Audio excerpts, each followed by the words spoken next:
तो परसों जब आपके साथ डिबेट में था तो ये उम्मीद कर रहा था कि कुछ कठोर कार्रवाई होगी, तो पर यहाँ तो मामूली मुलाजिमों को जेल भेज दिया। पुलिस उनसे पूछताछ को तैयार नहीं है, जल्दी जल्दी जेल भेजाए। लोग कह रहे थे कि चंपत अनिल ने इस्तीफा दे दिया, कोई इस्तीफा तो हुआ नहीं, ना कोई पूछताछ हुई। आप इतनी जांच से और इस FIR से संतुष्ट हैं?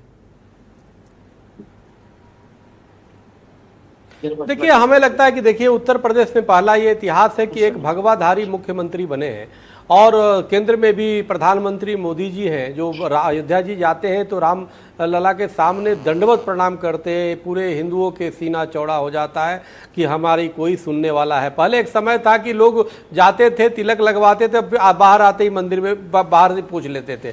सवाल इस बात का है कि निश्चित रूप से इससे पूरे देश और दुनिया के जो हिंदू सनातन धर्मी हैं, जो राम भक्त हैं, वो कहीं ना कहीं उनकी भावना का वो केंद्र है अयोध्या राम मंदिर। वो मात्र एक मंदिर छोटा नहीं है, लेकिन उसमें जो पाप हुआ, जिस आस्था का जो कुठाराघात हुआ, इसमें ब्रजेश जी स्पष्ट रूप से जो आप इशारा कर रहे हैं, इसमें पूरा ट्रस्ट दोषी है।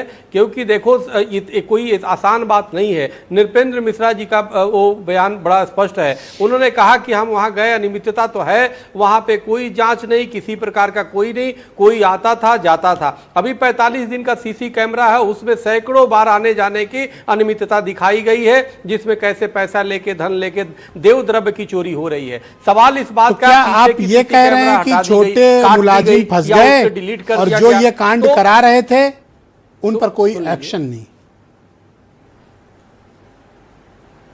बिल्कुल, देखिए ऐसा ये कोई संभव नहीं है ब्रजेश जी की बिना आदेश के, जहां पे हम हैं, चाहे जहां पे राजू दास जी हैं, जहां पे ब्रजेश जी हैं, वहां पे कोई ऐसे कोई लगातार इस तरह से करे। एक बार दो बार हो सकता है, लेकिन लगातार जब वो आ रहा है और इतनी करोड़ों के रुपए जो है गमन हो जा रहे हैं और अनेक हीरे जवाहरात सोने चांदी गमन हो जा रहे हैं, तो निश्चित रूप से मिली भगत होगी। और अगर नहीं भी है तो सवाल ये है कि तुमने जो दायित्व लिया है, ये पद नहीं है ब्रजेश जी, ये दायित्व है। और दायित्व लिया है भगवान राम मंदिर लोगों को कम पता है, मैं बताना चाहता हूं। और राम मंदिर वो है, एक 9 करोड़ की जमीन राम मंदिर से 4.5 किलोमीटर दूर जी 55 करोड़ में खरीदी गई। क्या चंपत राय बताएंगे कि उस जमीन किस मकसद से खरीदी गई? जी मंदिर से 4.5 किलोमीटर दूर। अभी देवेशाचार्य जी से मैं इस चीज को कंफर्म भी करा दूंगा। ये तो बिल्कुल बताना चाहिए,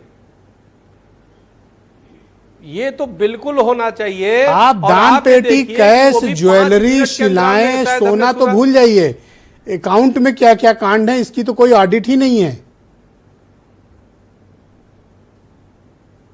नहीं, देखिए ये बिल्कुल, आप बताइए क्या 1528 में मीर बाकी ने हमारे राम मंदिर को तोड़ा, उसके बाद हिंदुओं ने, राम भक्तों ने इतनी संघर्ष किया, अपनी जान की बाजी लगा दिया, अपने को त्याग कर दिया। और आप देखिए एक कोर्ट से, माननीय कोर्ट से आप क्या चाहते हैं कि इस पर किस प्रकार की कार्रवाई होनी चाहिए? क्या इसी दिन के लिए, क्या कार्रवाई होनी चाहिए? हम राम मंदिर पे कहां तक हम राम राज की परिकल्पना कर रहे थे, और यहाँ पे जो है चोरी हो रहा है। मैं यही कहना चाहता हूं ब्रजेश जी कि कुछ देर के लिए CC कैमरे ये लोग चुरा सकते हैं, लेकिन याद रखना भगवान चित्रगुप्त महाराज के पास न्याय है, उनका CC कैमरा 24 घंटा खुलता है। आपने कहा ना, ये नरक में जाए, राम लला जीवंत है। मैं आज इस चीज को गवाही के साथ कह सकता हूँ, राम लला जीवंत है।